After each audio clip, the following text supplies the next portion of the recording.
Assalamualaikum warahmatullahi wabarakatuh. Saya Aida Asya Haliatul Husna. Saya akan menjawab soal UTS analisis wacana. Yang pertama, bagaimana kedudukan analisis wacana dalam studi linguistik? Jelaskan. Kedudukan wacana dalam ilmu linguistik memiliki tingkatan yang lebih luas atau unit bahasa yang lebih besar dari kata, frasa, klausa, dan kalimat.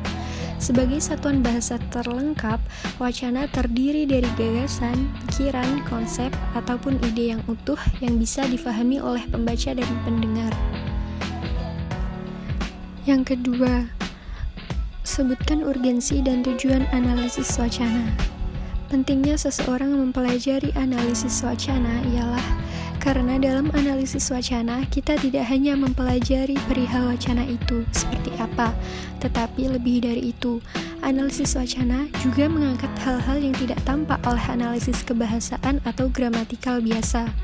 Di dalam mempelajari analisis wacana, kita juga tidak hanya melihat bahwa bahasa tidak hanya sebuah teks, melainkan terdapat latar belakang dari teks tersebut. Tujuan analisis wacana. Yang pertama, untuk mengungkapkan kaidah yang mengkonteksi wacana.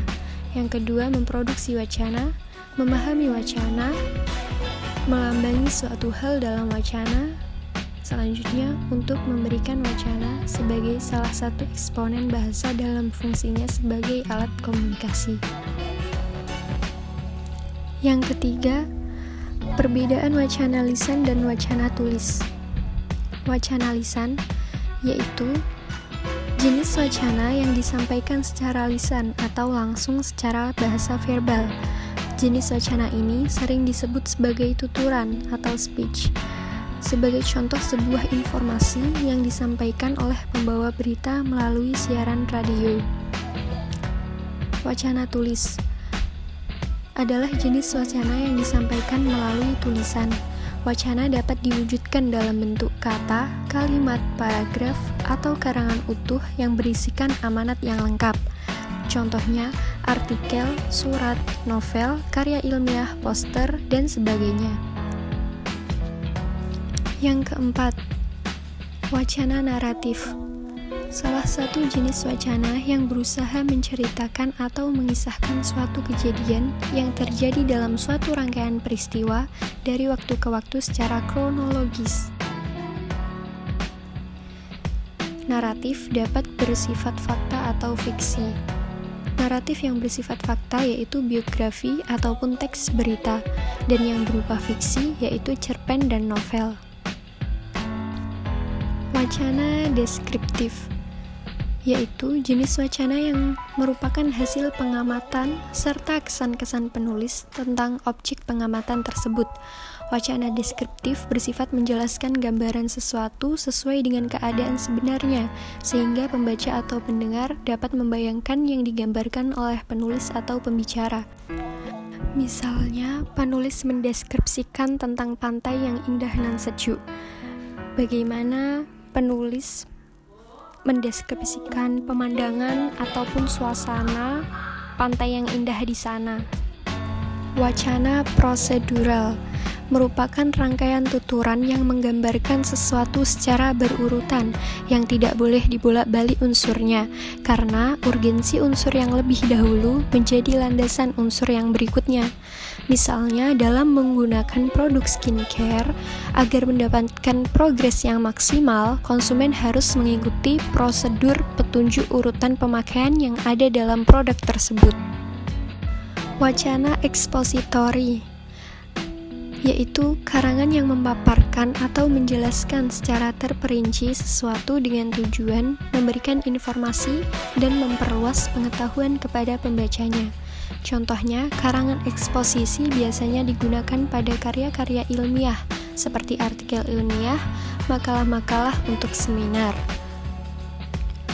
Wacana hartatori yaitu wacana yang digunakan untuk mempengaruhi pendengar atau pembaca agar tertarik terhadap pendapat yang dikemukakan. Tujuannya yaitu untuk mencari pengikut agar bersedia melakukan atau paling tidak menyetujui pada hal yang disampaikan dalam wacana tersebut. Contohnya, biasa digunakan dalam sebuah ceramah, pidato, politik, iklan, atau sejenisnya. Wacana humor. Pengertian wacana humor yaitu dalam penyampaiannya menggunakan implikatur percakapan. Dengan kata lain, implikatur percakapan adalah keterangan yang mungkin diartikan, disarankan, atau dimaksudkan oleh penutur dapat berbeda dengan yang dikatakan oleh penutur. Penggunaan implikatur percakapan akan menimbulkan kelucuan, kegelian, atau tertawa. Wacana humor terbagi menjadi 3, yaitu humor lisan, contohnya stand-up comedy, humor tulisan, contohnya anekdot, dan humor kartun, contohnya karikatur. Wacana argumentasi, yaitu wacana yang berisikan penilaian, berisi pendapat, dan bukti. Tujuannya yaitu berusaha meyakinkan pembaca akan kebenaran pendapat pengarang, data dan fakta yang digunakan untuk menyusun wacana atau paragraf argumentasi dapat diperoleh melalui wawancara, angket, observasi, penelitian lapangan.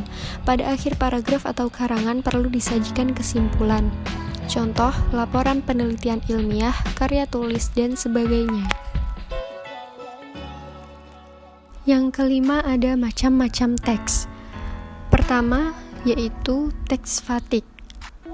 Fungsi yang bertumpu pada kontak atau saluran komunikasi.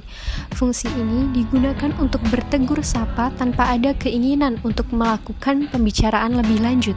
Tujuan penggunaan fungsi ini adalah untuk menunjukkan adanya interaksi sosial. Kedua, teks eksplisif, yaitu fungsi yang bertumpu pada gagasan penutur dan penulis, contohnya seperti pidato. Selanjutnya, teks metalinguistik. Metalingual adalah fungsi bahasa yang bertumpu pada kode. Fungsi ini digunakan saat Anda menjelaskan perihal bahasa dengan bahasa. Misalnya, ketika Anda menjelaskan kalimat majemuk dengan bahasa Indonesia.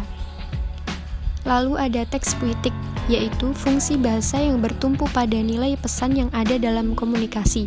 Fungsi ini digunakan untuk menyampaikan amanat kepada seseorang. Terakhir ada teks konatif, yaitu fungsi bahasa yang bertumpu pada penutur. Bahasa yang digunakan semata-mata ditujukan kepada petutur. Misalnya, ketika Anda memberi apresiasi kepada mitra tutur Anda saat teman Anda memperoleh penghargaan atas prestasi yang telah diraihnya.